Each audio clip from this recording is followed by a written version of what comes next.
Assalomu alaykum. Bugungi tadbir ishtirokchilari. So'zim avvalida ushbu so'zlar bilan boshlashimni ma'qul ko'rdim.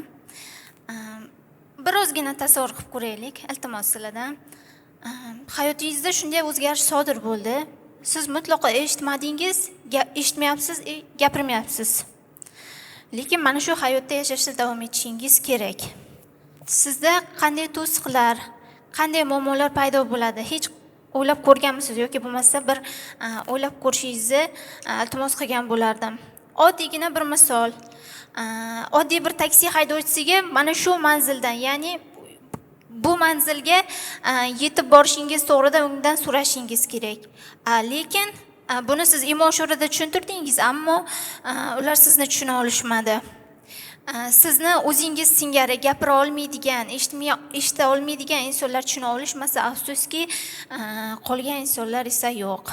Hayotining mana shu 47 yillik umrini hozirgi kuniga qadar sinovli, muammoli vaziyatlarga uchrab kelayotgan men Ziyat va Mahmuda Jizzax viloyati Sharof Rashidov tumanida tug'ilganman. Oddiy oilada. Yoshligimdan biz oilada 9 nafar farzand bo'lganmiz.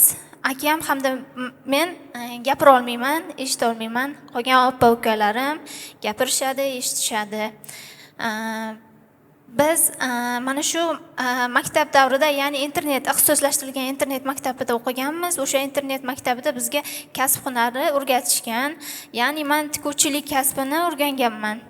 Otamam, onamam, men bilardim, ular aytishmasa ham, shu ikkita gapira olmaydigan farzandlari taqdirini ko'p o'ylashgan. Ya'ni kelajakda o'z o'rnimizni topib ketishimizni juda ham xohlashgan. Hayotim shunday sinovli kunlar bilan o'tganki, ya'ni hozir o'zim singari gapira olmaydigan inson bilan oila qurganman. 3 nafar farzandim bor. Allohga behisob shukr, farzandlarim eshitishadi, gapirishadi. 3 nafar nabirani buvisiman. Mana shu tikuvchilik kasbini maktab davrida o'rganganman. Dadam oddiy firmada shofyor bo'lib ishlaganlar. Men o'sha firmada oilaviy sharoit to'g'ri kelmaganligi uchun maktabni 8-sinfgacha o'qib, tamomlab, keyin fabrikaga ishga kirganman. O'sha fabrikada meni oddiy ishchi qilib, ya'ni o'sha ko'soklarni kesadigan, musor tozalaydigan ishchi qilib olishmoqchi bo'lgan, lekin men yo'q, men tikish bichishni bilaman, men tikish qilaman deb o'sha ishga kirganman. O'sha bolalikdan o'sha tikuvchilikka qiziqqanman. Birgina mashinam 2021-yilda, ya'ni mana shu Birlashgan Millatlar Tashkiloti, UNDP tashkiloti va hamda kambag'allikni qisqartirish dasturlari loyihasiga qatnashdim. Bunda $5000 grant sohibi bo'ldim va 10 ga yaqin uskunalar egasi bo'ldim.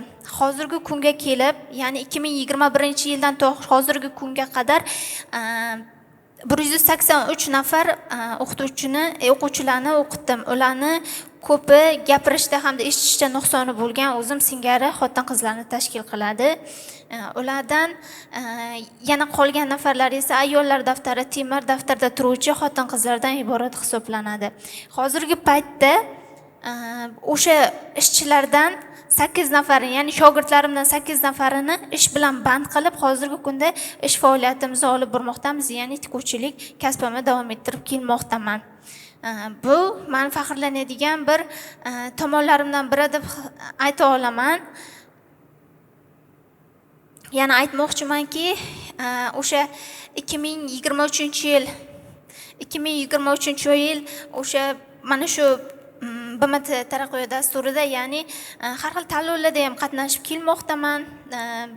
Mehmon sifatida, tadbir ishtirokchisi sifatida meni chaqirib kelishmoqda. Ya'ni shu tadbirda innovatsion forumda, Samarqandda o'tkazilgan forumda, ya'ni yirik soha vakillari, senat a'zolari bilan bir qatorda o'tirib, ular bilan fikr almashganim.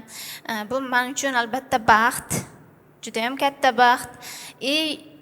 Mana shu qilgan ishlarim samarasi o'laroq davlat mukofot sovrindori, ya'ni mana shu qilgan ishlarim sababli yurtboshimiz tomonidan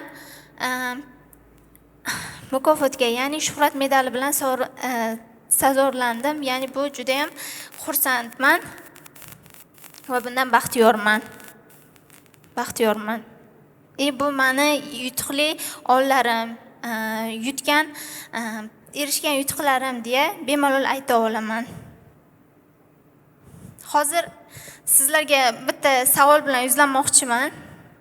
Men xohlardim sizlarni ozgina bo'lsa ham imo-ishorada gapirishlaringizni, bitta jest ko'rsatsam sizlar qaytarsalaringiz. Mumkinmi?